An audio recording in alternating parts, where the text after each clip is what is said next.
Good day, everyone. Welcome to the morning webinar. My name is Rohini Fonseca, and I'll be moderating the discussion today. Today's topic is on foreign labor and how expatriates can contribute to the Sri Lankan economy through investment and foreign exchange, which is also an extension to the initial discussion we had 2 weeks ago. On board renowned economist Dhananath Fernando, who is also the CEO of Advocata. Alongside Dhananath, we have Mrs. Padmini Ratnayaka, who is the advisor to Minister of Labour, Manushina Nayakara, and Mr. Senarath Yapa from the Sri Lanka Bureau of Foreign Employment. Joining the panel is 5 expatriates who will contribute to a discussion with their insights, opinions, suggestions, and expertise. We have Mr. Niranjan Navaratnaraja from Australia, who was in Dubai for over 20 years, working in a leadership role. Niranjan is a Sri Lankan pioneer in international logistics and trade. Mr. Frederick Anthik is in the hospitality industry and is the CEO of a leading hospitality consultancy. He is currently based in France and has vast experience in recruitment of migrant workers and investments. Next is Chandana Joseph, who has been in the Middle East for over 45 years. Chandana left Sri Lanka to the UAE many moons ago and is currently one of the most senior expatriates in the UAE. Mr. Kumudu Fonseca, a well-renowned figure in the Middle East, or I might say globally. Kumudu is a leading figure for education and employment in Doha and is also the founder of the Stafford Sri Lankan School in Doha. Last but not the least, we have on board Mr. Priyalal Alapattu. Priyalal was in the Middle East for over 30 years and in leadership role and has now returned back to his homeland. We had the best of the best on board with us today, and I believe in the field to discuss concerns and opinions on the aforementioned topic. We look forward to a productive discussion today as well. Welcome, everyone. Welcome. Thank you. Okay, so like we discussed, we began the discussion last week, and unfortunately, due to time restraints, we couldn't complete our session. So I would like to start with Mr. Anthik today. Chris Anthik, would you like to begin the discussion today? I think your question is posed at Dhananath. Yes. Thank you. Morning. Thank you, Rohini. My first question is to Dhananath, actually. It's the same question that we had last time. And you gave me not gave us a proper answer for that, but it could, we'll have to go through again. So the question is, would you be able to let me know what is the right way of investing in Sri Lanka for an investment, and how easy is it now? The proper way of investing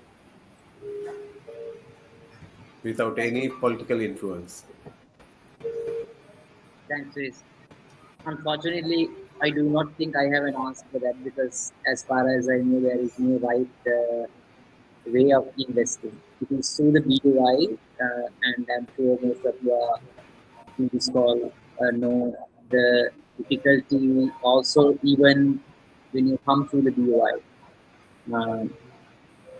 I mentioned, I think, so the simple answer is the right way on paper is through the BUI, but the practical way in the sense, even if you come through the BUI, I do not think they have the capacity to service some of those requests. And I also mentioned the reasons why it is, because there is a severe land issue. As I mentioned, for any investor, it's a plug-in. Investor comes with the requirement for land for the investment, and unfortunately, 95% of the BUI zone land in the Western Province has been occupied. And of course, any investor would prefer a land plot which is closer to the airport, the port, and the greater connectivity. That challenge is there on one side. On the other side, what we see as investors, investments are basically the minister brings someone who is known to him with an investment and also with a very high tariff barrier. For an example, if I am an investor coming from Dubai, if I say I'm investing in, let's say, computer chips, the government will say that to increase the tariff rate for the computer chips for importing. So basically, I'm coming with a condition with a uh, monopoly status, and also a shield to compete with others, to avoid competition from others, and that has been the nature. So I won't take too long. Straight away, no straightforward method. It's the BUI, it is in paper, which has its own challenges, and land issue is main issue. It's just one issue. Of course, labor and capital also has similar issues. I will stop there. So it's a point blank answer for No. investors. There's no possibility. I want to be very upfront because that's the no point. I'm wasting your time just giving a long answer. That's what the research and the data pretty much shows, and that's one reason why if you look at foreign direct investment numbers have been very low. Even the numbers that we quote as like 1 billion US dollars is the reinvestments coming from the already existing firm. For an example, Dialog reinvest as a foreign direct investment when they upgrade their network or the technologies. That has also been counted as a foreign direct investment. Now, that's one reason why our foreign direct investments are not even 1 billion US dollars, which is compared to, even if you look at the South Indian region, which is quite high. And that's why the numbers are not picking up. I think there are fair reasons very quickly, because when I interviewed Sanjay Mohotala, who was the former BOI chairman, he said, I do not have a single person who can draft a project proposal or evaluate a project proposal when it comes from an investor. So he had to do it by himself. And when I think, I think he got a secondment from MAS and Brandix and few people. And then there was a resistance within.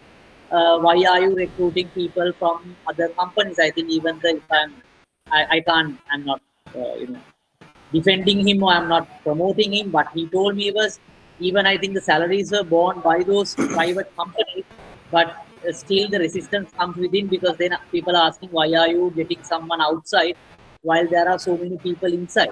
But he said, with the people inside, they are not competent enough when a proposal comes in to go and have their investor meeting and provide those facilities.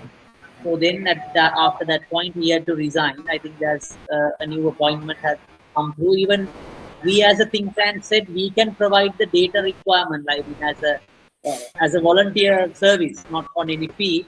If an investor asks on certain data points, we can provide it as an assistance for the country, so then the process can be fast tracked. But I think that's where I met him, and then we invited him for one of our YouTube conversations.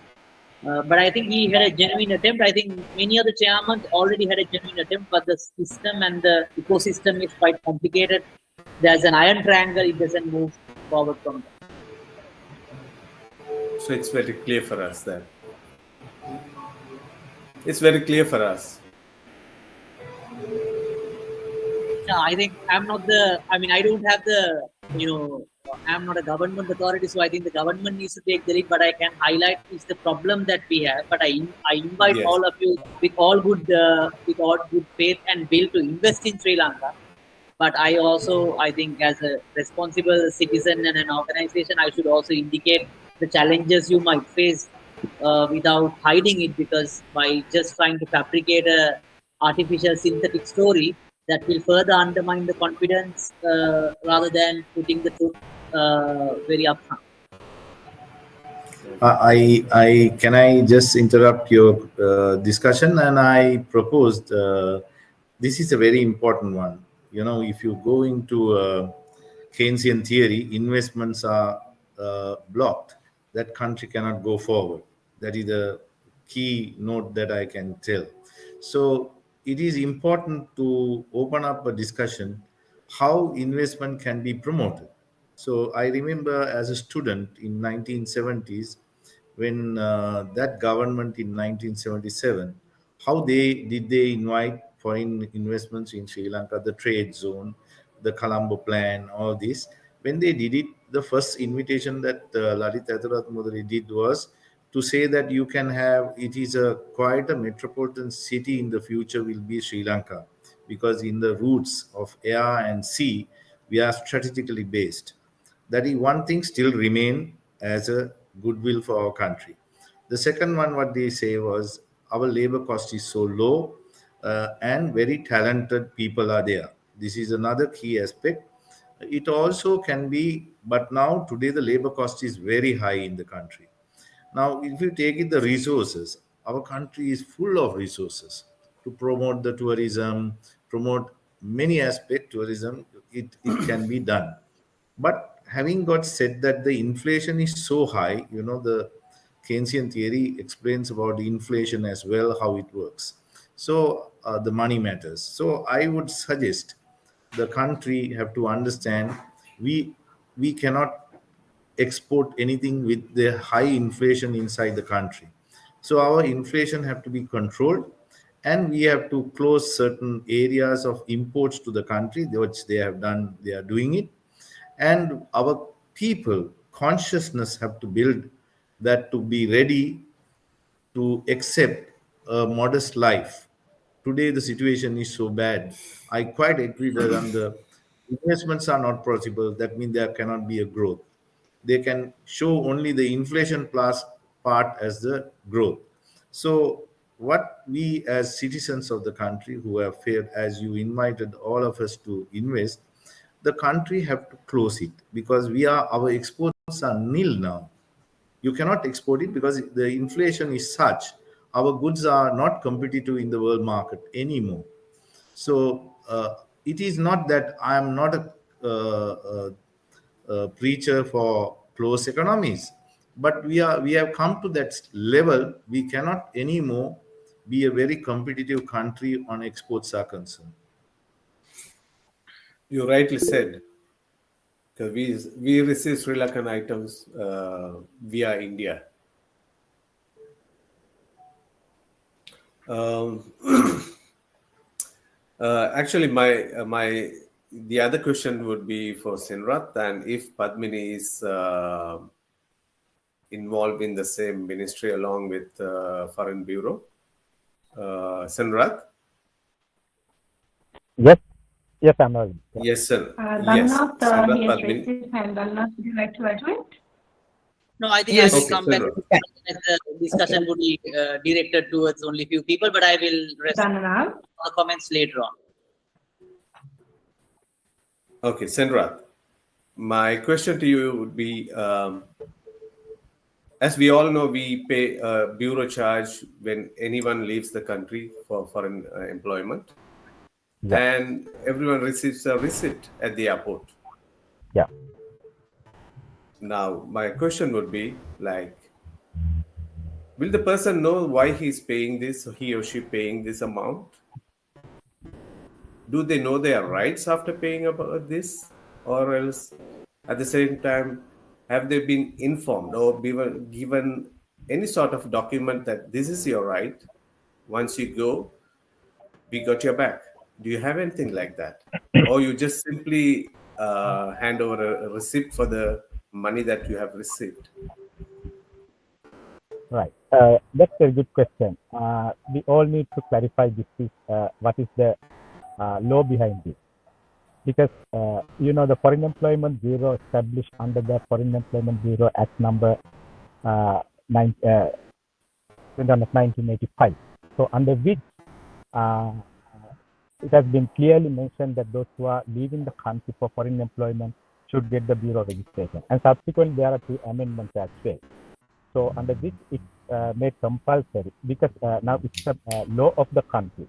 So those who are leaving for foreign employment should get registered with the bureau. That is the law of country.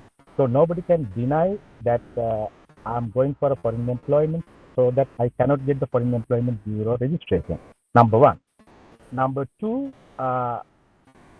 after getting registration in the bureau, it's associated with some of the benefits for the foreign workers, Sri Lankan workers who are working abroad. Now, suppose majority of Sri Lankans are living in the Middle Eastern countries. If you look at the statistics, 71% are living for the destination like Qatar, Kuwait, Saudi Arabia, and UAE. And out of them, majority still we see the unskilled and low skilled. So we need to protect the rights of these people, for which we have taken several initiatives like establishment of the employment and welfare units in the major labor receiving countries, especially the Middle East and Far Eastern countries. And so this is the law of the country, and everybody has to pay this, and it's associated with the welfare and other benefit package for the migrant workers. So this is well informed through our all the campaigns. We do conduct awareness campaign. All the Sri Lankan citizens, these are legal requirements. You have to get the register, because it's not the merely registration. It goes with the security of your employment as well as right to your life as well. Because if you look at the other way around, those who are leaving for the foreign employment using visit visa. So we have come across many issues, and end of the day, there is no one to look after them. So once you get the bureau registration, it is mandatory for foreign employment. You are protected in a way that there is a government body and the other associated, the stakeholders like foreign employment, foreign agents, and local agents are responsible for them.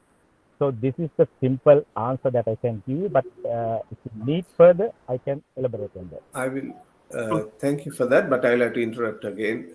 I just wanted to know, like, what is the right that the employee who goes to Middle East or wherever the country they go, do they know their rights?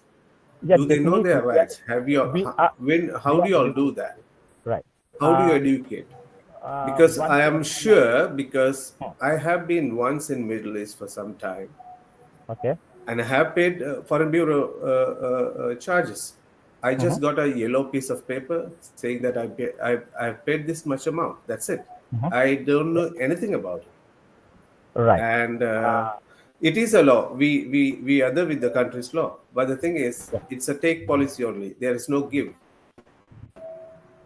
In our previous discussion, on that particular day itself, from Kuwait, there were 62 employees were deported to Sri Lanka.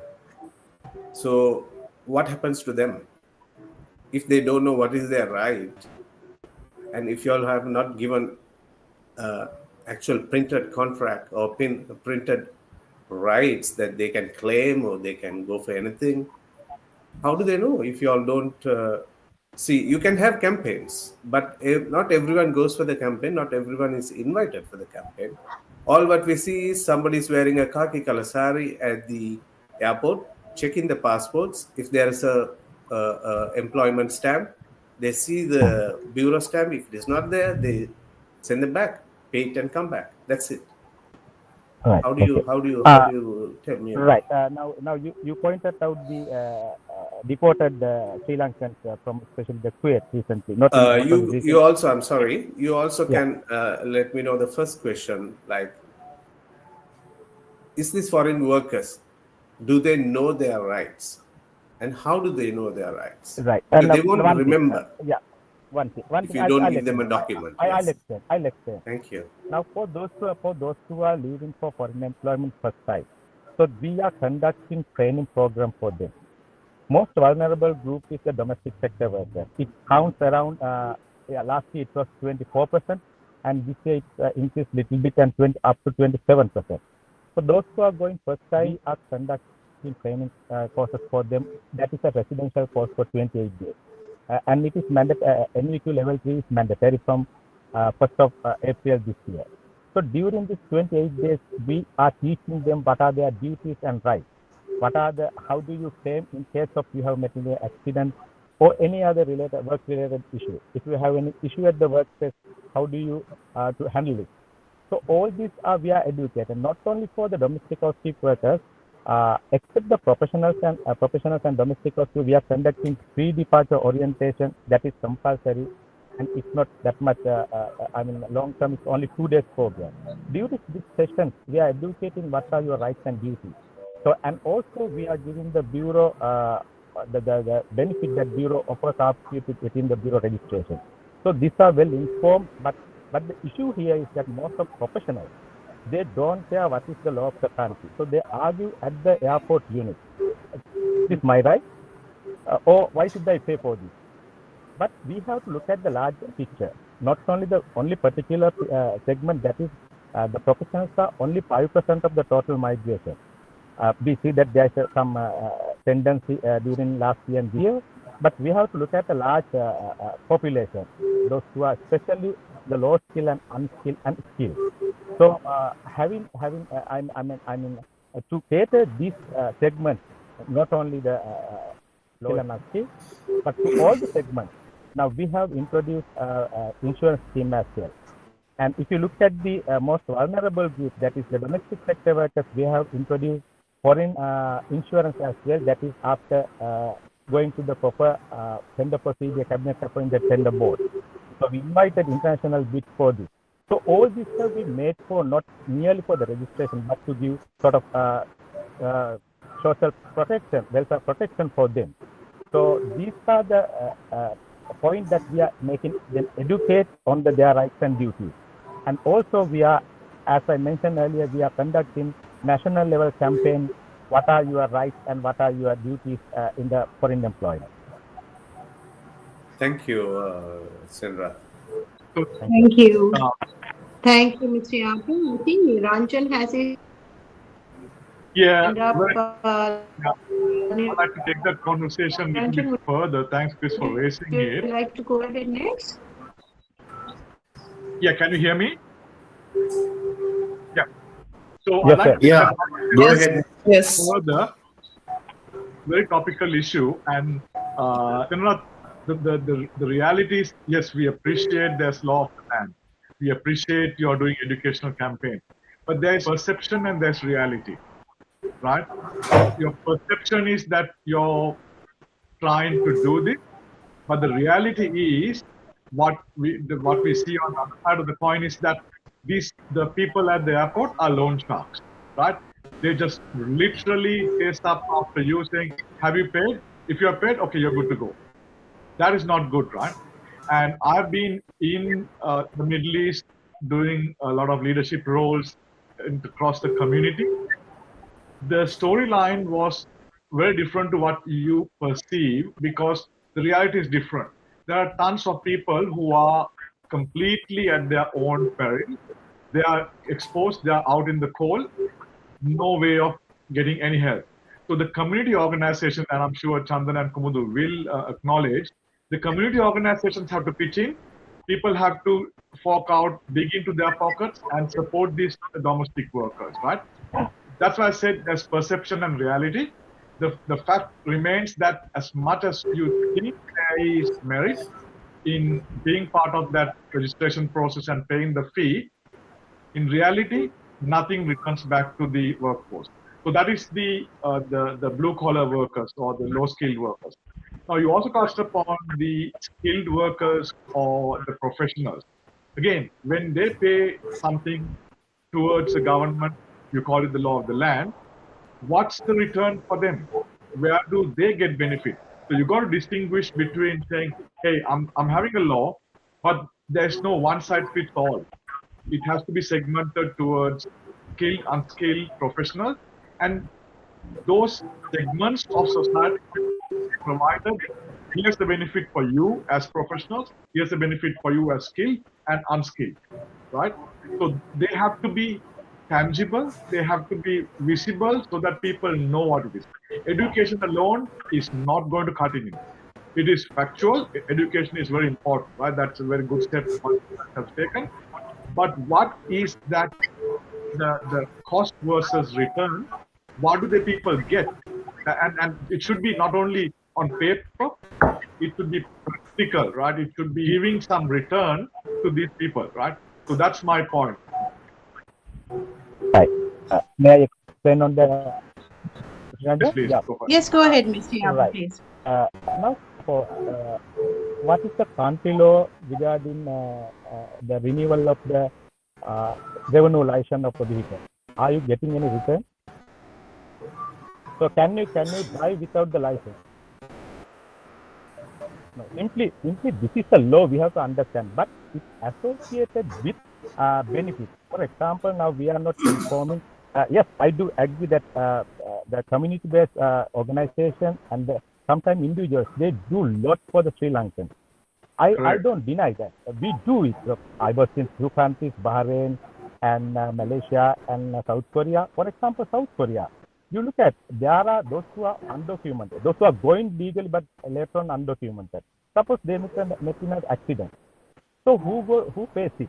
Who going to? I mean, they are the cost of hospital charges, and sometimes they are human payments as well. Unfortunate situation. But end of the day, community gets together and do it. But same time, if there is a possibility to bear the cost under the workers' welfare fund of the bureau, yes, we do. I mean, even though we are not giving the statistics to the outside annual report, we definitely publish it. Almost 1 billion rupees we are paying as under this workers' welfare fund for the needy people. While appreciating the tremendous service given by the community leaders, societies, and all in the receiving countries, the SLBUP also help them as and when possible, because some of the undocumented cases, like now the deportees from the Kuwait, and also now recently one person was hanging due to the drug possession. So these cases sometimes beyond our mandate also. For example, visit visa holders. So those are not coming under our purview. So the area we can assist our workers, we definitely do it. And if they are, because we don't say that our services are 100% okay. We know that there are certain lapses and we need areas to be improved. For example, at the moment, we have deployed very limited numbers to the mission. Now we are rectifying it. We want to, strengthen the labor welfare unit at a full scale. So we are in the process of some area where we are lacking. But having said that, the bureau, as per its mandate, we are looking after as much as possible, and as as per our mandate, we are looking after them. Mr. Yapa, thank you so much. Ms. Ratnakar, would you like to add to that? Ms. Ratnakar? Can you hear me? We can. Go ahead. Yes, we Okay. can. Yes. Actually, I want to add what Mr. Senrat Tyapa said. I think he has a very good experience in 3 diplomatic missions as the labor counselor. And I want to say then, actually, Mr. Chris said about that how they know their rights and responsibilities. Actually, every worker registered with the bureau, they have the contract. Then contract also by the agents and the SLBFE officers also explain to the workers then what are their rights and responsibilities and their obligations also, because sometimes not only the worker side, we have to think about the employer side also. That's why the both sectors, in the contract, then both conditions and terms and conditions are there is one way. And other thing about that information flow, that means the target groups, that means our innocent migrant workers, actually they are the unsung heroes in the country at this juncture. We have to accept that. Then those categories also, now we have several incentive scheme in for the categories. Then as you said, the skill categories, the professionals, then the skills, we have identified and introduced some incentives now.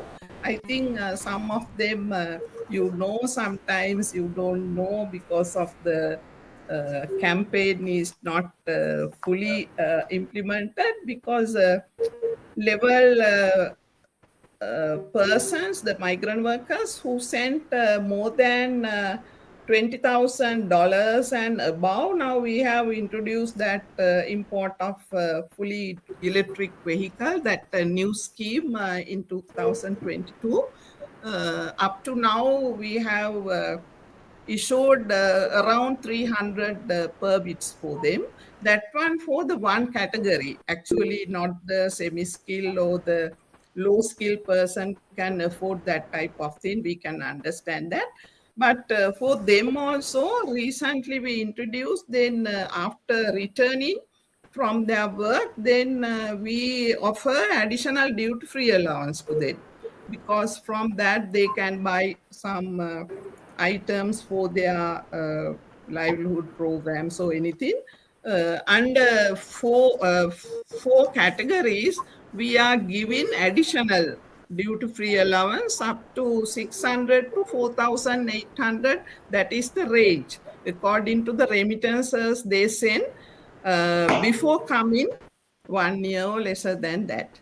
That one also very recent introduced for the mostly the semi-skilled skilled workers. That the vehicle permits, I think you will tell this one on not only the main purpose of migration, but some up to now they have very popular among the professionals and the skilled persons. And other thing also very recently we introduced, because earlier also SLBFE has the special loan scheme. Now cabinet has approved now multi-purpose loan scheme that 5 billion rupees Bureau has given to the central bank to introduce this system. Multi-purpose mean anything, the build a house or purchase a land or start some livelihood project, those things, then they can have the at the concessionary interest. They can get those loans up to now we have decided up to 2 million we can give it, but in further after 1 year we can bureau has to decide to revise that and increase the amount. And the other thing, the special housing scheme, then that is for several categories. Then according to their remittances, their levels, then they can apply for that. This is implemented with the National Housing Development Authority and commercial banks and the SLBFE. Those are the things we have to incentivize actually those migrant workers. These actually they are the partners of the development of our country. That's why these are the things we have done for the activities wise, and the policy wise also. This time we have upgraded our national migration policy. The one area is also about the overseas Sri Lankans, how we can get the contribution, not only the money wise, the investment, then the knowledge and the skills, then how we can give good pathways for them to contribute to the country, not only by the way of remittances, the other things, skills transfer, knowledge transfer, like that. And one other thing is not our ministry one. Now the foreign ministry and the presidential secretariats, they have the special division now, overseas Sri Lankan division. I think in the future they will have some programs to contact you, the associations, overseas Sri Lankans association and other thing. Those are the things we have to pay our tribute to the contribution actually done at this juncture. You are Thank you, actually, Ms. Ratnayakar. yes, yeah. Then, I think, Kumundu, you have a question. You had raised your hand. Yeah, in fact, I enjoyed listening to Mr. Yapa at the same time, Ratnayakar. I think I will talk in a way that I will support the Foreign Employment Bureau, because I was a victim talking against it one time. I was blocked to depart from Sri Lanka. So I will support it, saying, now I would like to know how many jobs you were able to give in the Foreign Employment Bureau because this fund is raised, number one. And you will be able to tell me how much of money the treasury have from the fund. These are all contributors I know. These funds are there now today for employments. Mr. Senarath said, it is a law. I was talking with the speaker, and I asked him the people who have to declare the assets and liabilities to the parliament, if they don't do, what happens? So he said, don't ask this question. Even JVP is not asking, because if you don't put these assets and liabilities, there is no punishment written in that. So no use of it. You understand? If this is a law, there should be a punishment. Put a punishment, no problem. Then we all can do it, because then it become a very responsible effect. Then it's very clear. Danda niti sangrahaya කියලා එකක් තියෙනවා, අපිට නීතියක් තියෙනවා. We accept that. The law have to be implemented. Law procedures have to be very clear. Then, as Mr. Chris was asking, the rewards have to be clear. Now, in order to do that, today I see President, all these people are talking about IEA, okay? Artificial intelligence is there. So if I ask you, 37,000 people have departed from Sri Lanka to Qatar. 37,000 within the last 1 year. How many people you think is able from this 37,000 to bring this so-called car which is being given? The second one, just imagine how many people do you know properly employed here and unemployed? Is there a way of statistic developed by embassies to tell you how many people are without proper employment, are living as beggars? You know, in your country, you're not a beggar. You are just asking for assistance. But if you go to another country, you lose the image of the country. And we are thriving to get an image for the country. So do a small assessment from A to Z. Take these 37,000 people who left. What are the benefits you think that you can offer them? I know there is a list. I will awake you. In the Foreign Employment Bureau, there is something like 23 rewards that they give it to people. But those are there in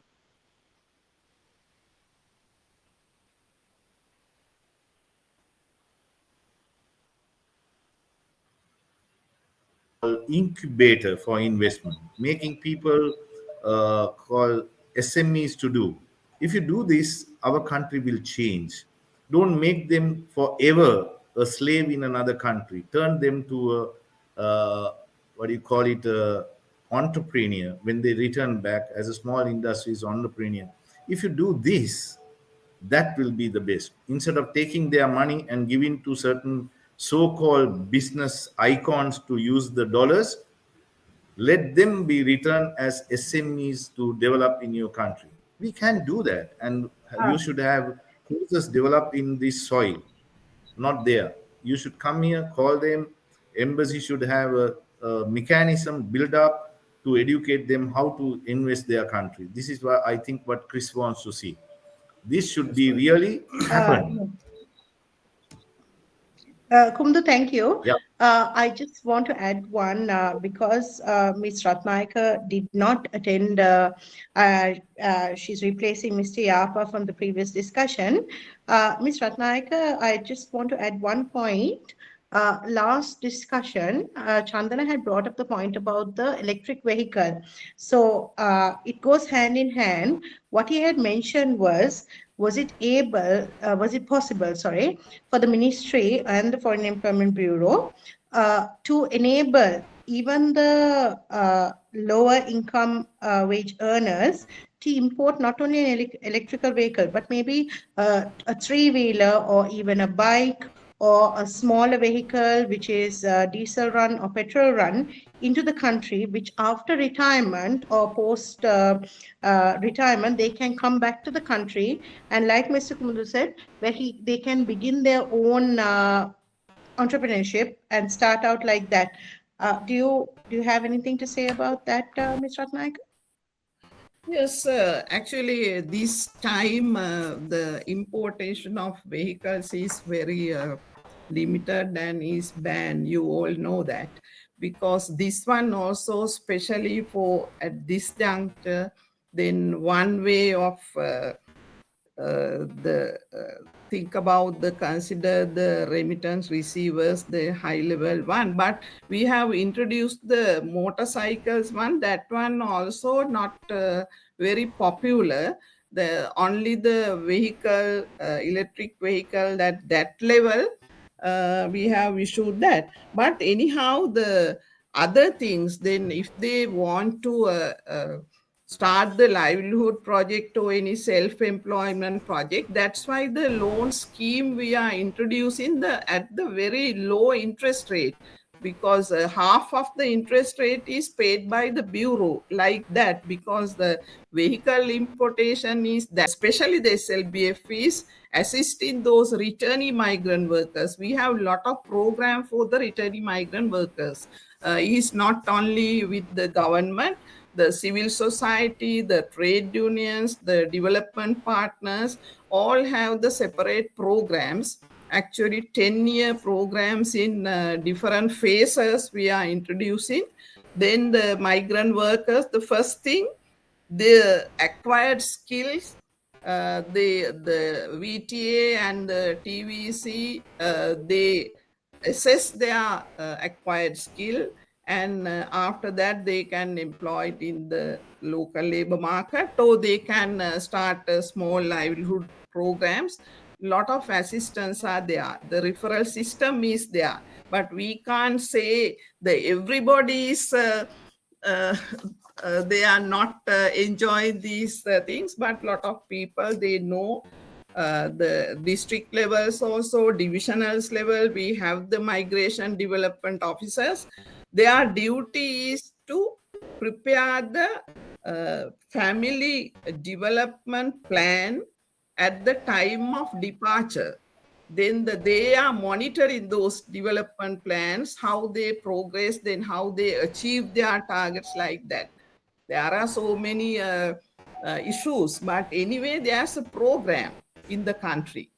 That one you all have to accept, because we not only the sending people, after returning also, there are so many successful programs, not only by the government, then the private sector, the civil society, development partners, all are together to implement those programs.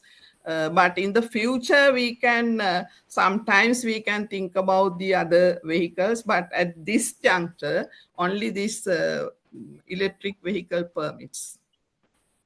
Understood. Thank you, Ms. Ratnayaka. One more question. I think it's from Chandana. Chandana, you had raised your hand, and earlier you were speaking on retirement, post-retirement and life in Sri Lanka. Now that you're in Sri Lanka on a holiday, what do you feel about the local economy and how you feel?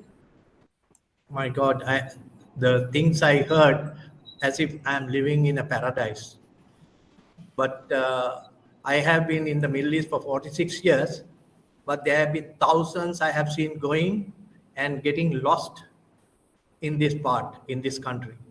And none of them are helped. I have not heard. But if the Bureau can give us statistics that how much they have helped these people, I am 100% sure it's a paradise. But the second point is, last meeting I asked three questions: voting system and pension scheme. Well, I think that could be answered.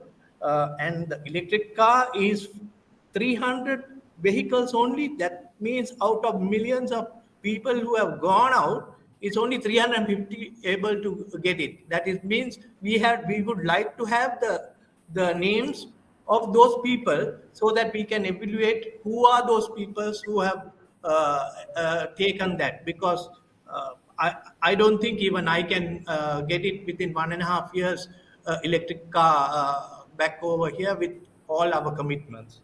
So the next problem is very important problem. Now the interest rates have gone down in fixed deposit, NRFC, everything. Who can answer this one? So you want us to bring money and give somebody to eat, or whether we have to sacrifice every now and then whenever they have a problem? We are the culprits, the expatriate workers. I'm so sorry to say this way, but it is a fact. If you all can answer me all these things, I would really appreciate, and especially on the voting system and pension scheme, which was told a very nice story last time. And also the electric car, of course, I have erased my mind out of the people. Anyway, if you can answer this one, it will be so nice. Thank you. Mr. Yapa or Ms. Ratnayaka, would you like to pick up this question? Only the electric car one I can tell you, because that one introduced in 2022, I think mid of the year. That's why only the applicants are 300. That is true. Then sometimes they are not knowing this thing, or they have to be earn those amount. That's okay. But you can't say then everybody can afford that type of thing. That's okay, but that's true. But anyhow, these some kind of incentive. That's why we introduce those things. And returning migrant workers, I don't know that you think there are so many, because returning migrant workers this time only the remigration is increasing, because according to the economic situation now, most of them can't get into the local labor market because there is no opportunities here. And the other thing, if they need to establish some kind of livelihood projects or self-employment, that one also in this juncture is very difficult. That is the trend is, I think Mr. Yapa will inform the data, then that this time the increase in the remigration also, that one we have to accept. But you can't say that every returning migrant worker is not recognized here, not have very good opportunities here. That one we can't say the whole picture, but some areas, some laps are there. But Thank you. our effort is, the ministry and the government effort is to try to sustainability reintegration to those persons here. But we don't want to every time we want to send the people. But anyhow, this time the remigration is increasing. That is true. Thank you. Mr. I think Dhananath, you would like to add to that, is it? Go ahead. I will go after Niranjan. I just have a few comments on the some of the comments and some explanation, but I will come to that later. All right, Niranjan, would you like to go ahead? Yeah, interesting. Thank you. I think Padmini, you explained it very well. First time I've heard what the government is doing toward the people, how you're going to provide some support, right? On that side, obviously, but I mean, on the other side, Dhananath, the picture you gave with regard to the investment is pretty grim, right? It's pretty grim, and that's a reality. So thank you for being realist, and that's very true. So my pitch to Padmini is, you are an advisor to the minister, right? So you are in a pivotal position. So all this time you explained about Middle East, right? Now in my last chat as well, I said there is a significant workforce of Sri Lankans who are domiciled outside the Middle East. They have significant disposable income. They have positional structure in place in a developed world, right? They have the capability, and like I'm sure Chris would concur with me, they have the capability to support it, right? But your pitch towards that is not overt enough. You are not even considering them, right? Now, let me just explain. Last week, I had in Australia, I attended a couple of seminars sponsored by Austrade and DFAT. DFAT is the Department of Foreign Affairs and Trade. Austrade is the state body for trade, and Global Victoria is the state body for trade in Victorian state. They are funded, they are given independence to go out and create trade for people to come and invest in Australia and the Pacific Islands. Complete autonomy. They are out there doing things and making it work. Creating the environment, creating the structure, creating the funding, creating buying capabilities for people to come and invest. Now, I don't see that in Sri Lanka, where people in Australia with significant disposable income can come and invest So the topic of this conversation is how does people of expatriate nature help the economy, right?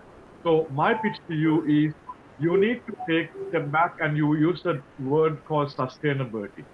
So the pitch should be sustainable investment. It's not short-term, low-hanging fruit. That is relevant. That is true. You talked about vehicles, 300 vehicles. That's okay. But look at the long term, right? The ministers will change, government will change, but you guys are sitting in a pivotal position about creating a long-term roadmap to say, here's what we are going to do in 10 years to invite investors. Otherwise, the whole thing will be always short-term oriented. Minister will come, minister will go. Right? That is not good. And Sri Lanka is so fertile that you have significant shipping lane, significant air lane, significant tourism, surfing, beaches, you know what I mean? Everything is there, right? And also the fact is we are sitting on a whole body of water which is relevant to the rest of the world.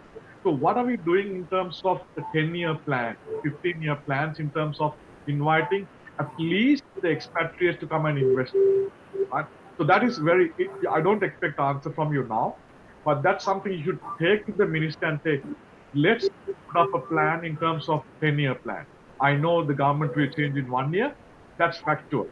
But let's at least have a plan which is long-term, let's have a plan which is sustainable, have a plan which is based on fundamentals of at least the basic first world expatriates helping the country. Thank you. Dananath, would you like to add to that? Yes. So I have two suggestions, and also I have some unpopular comments at the same time. So I will go with the sweet ones first. No, I have suggestions on the investment side.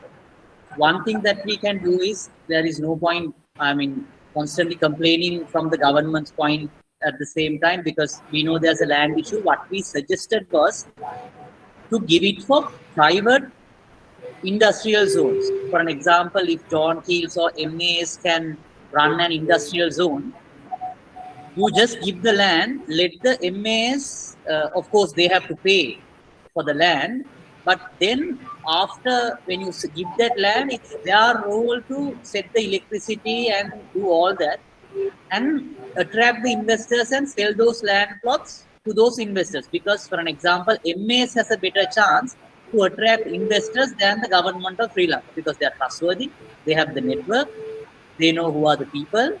Likewise, it is possible, it has a better probability. It's only what is required is to clear that land and give those plots. The challenge is, as I think, I'm not sure whether I mentioned it before, in Sri Lanka, about 82% of the land is owned by the government. Only 18% is owned by the private citizens. This 82% is including the rain cover and the sanctuaries and all that. But I think still there's about 40-50% good land which is owned by the government, including state-owned enterprises. Now, if you look at the Sri Lanka Railway, they have most of the valuable properties which could have been easily given as a for investors. I think the best example is the Kolpiti railway station. If you look at, if you have traveled recently to Sri Lanka, next to Kolpiti railway station, there was a new nice hotel which was built, which is just facing the Indian Ocean. Beautiful, next to the road. But I think the same thing could have been done with the railway station itself for an investment. But when I checked the Railway Act, when I met someone, he said, according to the Railway Act, only a land can be, or like any property of the railway can be only given for 5 years on a lease. So no investor will bring serious, 50, 100 million investment for 5 years. If they are building a hotel, of course, the architecture and the construction is quite developed. You can have the railway track at the bottom and you can do the building quite nicely on that. But it's just a suggestion. So one option is give those industrial lands to develop for private industrial lands. This has been done in Dominican Republic. I'm not sure whether it's the same case in Australia, but I'm quite sure those private companies do the land development and they basically attract the investors. That's my suggestion number one. My suggestion number two is, now if you look at the Sri Lanka, if you follow Sri Lanka news stories, there's quite a lot of complaints that a lot of skill migration takes place. Doctors, engineers, managers, bankers leave. and our other ecosystems are now collapsing. So my suggestion is, it's quite radical. You allow the other people also to recruit from overseas, because otherwise you really can't sustain. Like most of you are now servicing for many other countries, so you do the reverse of it. The question is, I think someone have questioned, like, do you think other people will come? I think there may be, because if you look at earlier Hemas, their CEO was a foreigner from, I think Stephen Enderby was from Scotland or somewhere. I'm sure there are at very senior level.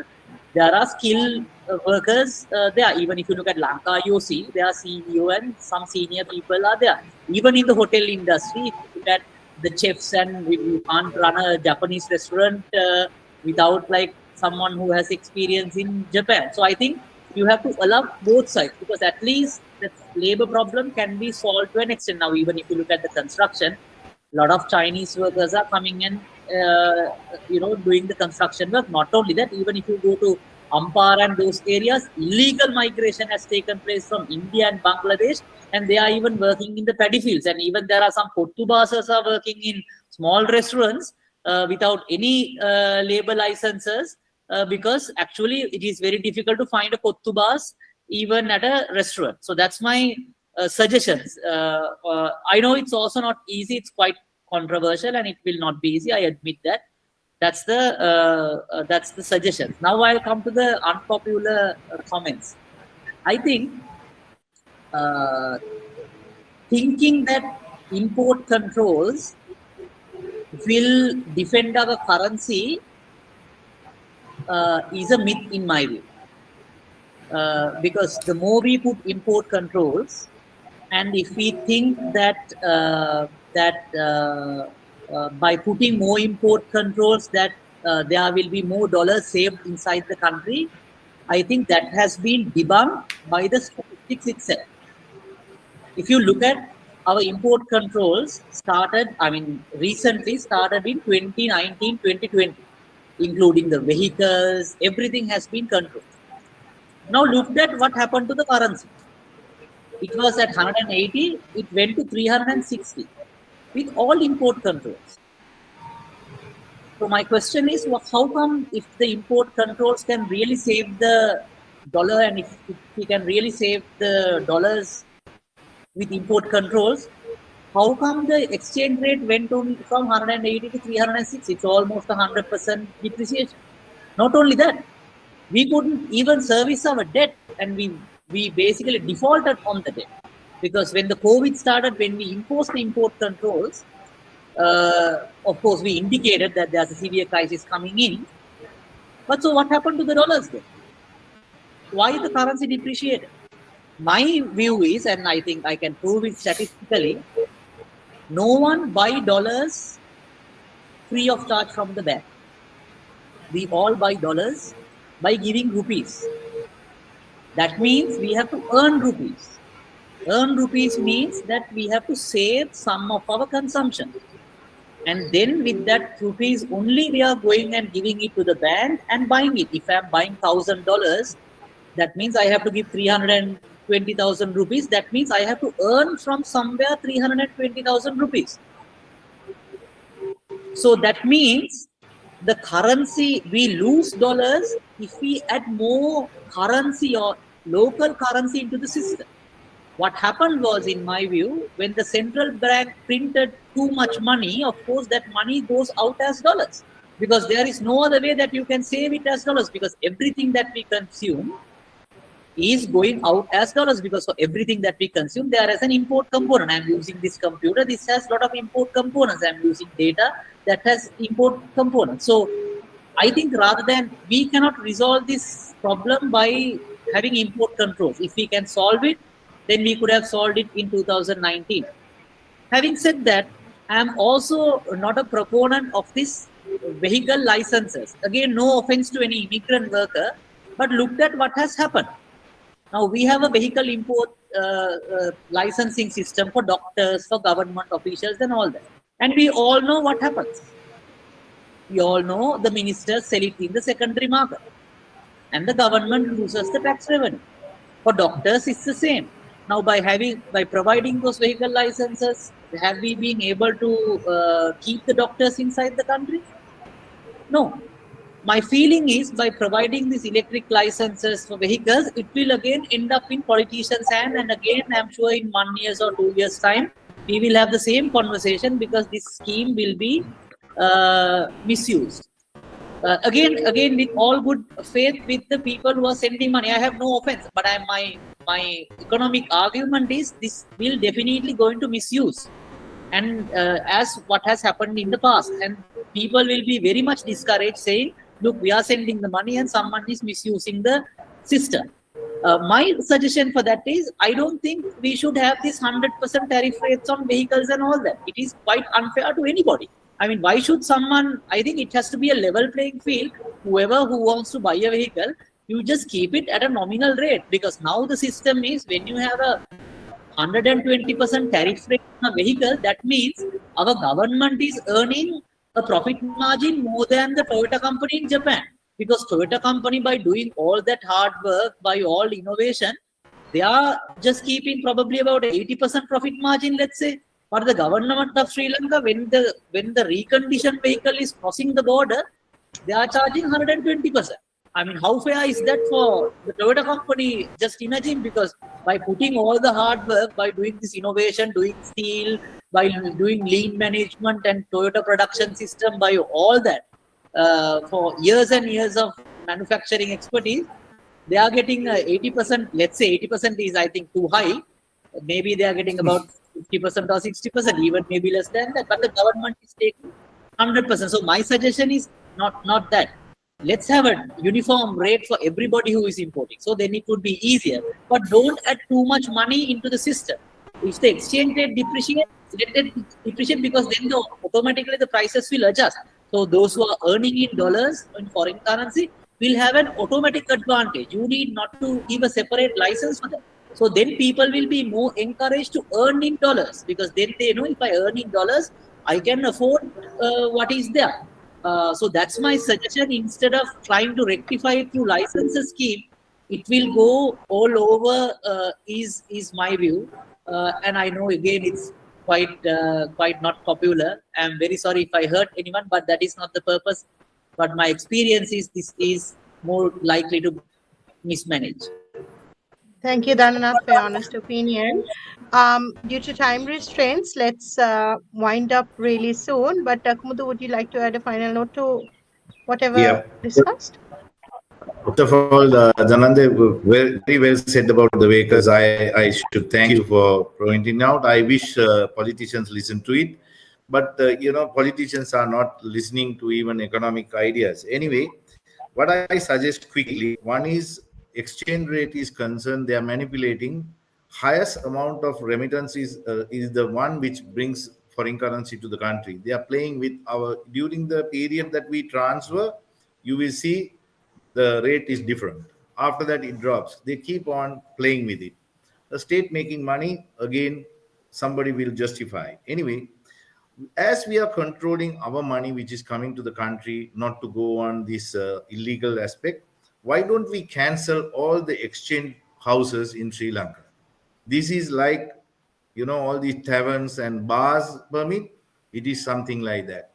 So there are banks, and now today branches are everywhere. So let it go in a legal aspect, not going through the exchange houses. So, and also hotels, when they are changing, it should be thoroughly controlled. And then peg the interest rate of the NRFC accounts to give an enhancement to the foreign employees to transfer to the bond rate. When the bond rate is going up, our exchange rate should be going up, and people don't have to think of other investment methodologies to keep the dollar. So it's very easy way of doing it. Controls can be done very methodically. The minimum rate that you can get it on investor when they are calculating their feasibility study is the using of the bond rates. So the other one is central bank should also have a branch. Many people who invest their money foreign exchange that they transfer is cheated by the banks. They take collateral, they take everything. They don't have a risk. Risk is concerned zero, and they are taking the interest. So the central bank should have a monitoring method in Doha. I can complain regarding any bank to the central bank and they will take action. We should advertise this one to all the foreign employees. And the Sri Lankan embassies abroad, they should have a control system every week, every month, every 3 months, assessments of what the Foreign Employment Bureau is saying, whether they are doing, and they should publish reports to people. By this way, there will be a feedback methodology. This is what Chris was saying, Niranjan was saying, now I know from so and so. Why should you only know? It should be not in this forum. It should be common to everybody. So let's demand that the embassies should have their own assessment and statistics to give, like focus methodology to have it assessed. Then the other one is the currency control is concerned. We should immediately make a scrutiny and see whether they are doing it right. Investments are concerned. Now, if you see relevant to this topic, Naranja will accept aggregate contribution and rewards paid to people is equal to the wealth of the country, correct? Growth of the country. You can calculate aggregate contribution of people. Today, 2.5 million to 3 million is going abroad. They are developing other countries and sending the dollars. People who are resting in this country and the politicians are simply misusing this money. It is corrupt state. That's all what I can say. Our sweat and blood is in vain, but they say Rata Viru. That's it. Yeah, Mr. Ini, because today's most recommendations and the suggestions made with regard to the country's fiscal and monetary policy, like the interest rate, the exchange rate, so and so forth. I think for this next round of discussion, it's very much important. This is my suggestion, to invite the relevant authorities. For example, if we talk about the monetary policies and fiscal policies, there must be someone who is responsible for that. So like from the third bank. So I mean, without their presence, whatever the suggestion given here is, I think, no point, because Mr. Satnaik, advisor to the Honorable Minister for Foreign Employment, Labour and Foreign Employment, and myself from the Foreign Employment Bureau may not answer this question. So it's very much important when we are organizing to relevant subject officers. For example, the investment also. We need to have that sort of, the caliber, the officers in that caliber. So this is my suggestion for the next round of discussion.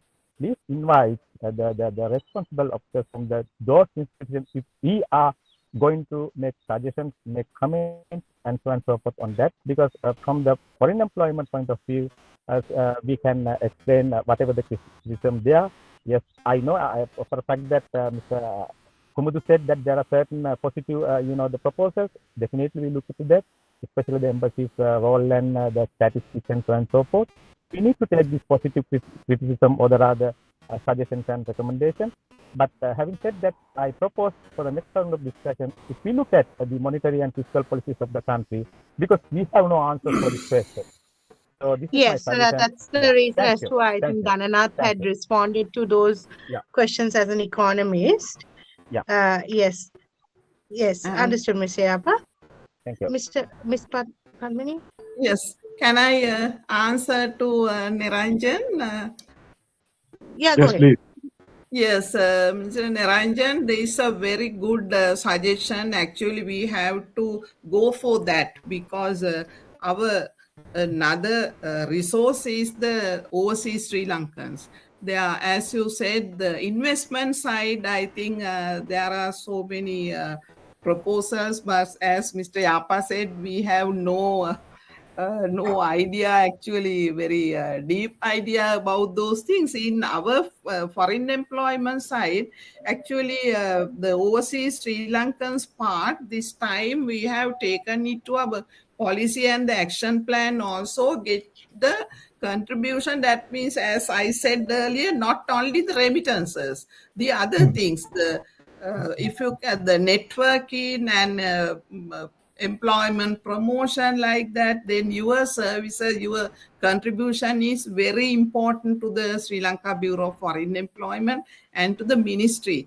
Then in that way we have introduced some activities, but actually not yet started just the proposals, but I think, as I mentioned earlier, that overseas Sri Lankan unit at the President Office and the Ministry of Foreign Affairs, they have some kind of proposal, the visa systems and land matters and so many issues are there now, the overseas Sri Lankans here. Those things I think they are going to address, but I can't explain all those things because it's not our mandate, but our policy also we accepted. Overseas Sri Lankans are the development partners of the country. We have some kind of programs in the future through our embassies. Thank you, Mr. Iranjan. Your proposal is very much appreciated. Pleasure. But I think it was just a leave behind that to elevate and look at the bigger picture and long-term sustainability. Yes, thank you, Niranjan. Cheers. Thank you so much, everyone. Yes, I think today's discussion was quite productive, and there's lots of opinions put out and good suggestions as well for the relevant ministry.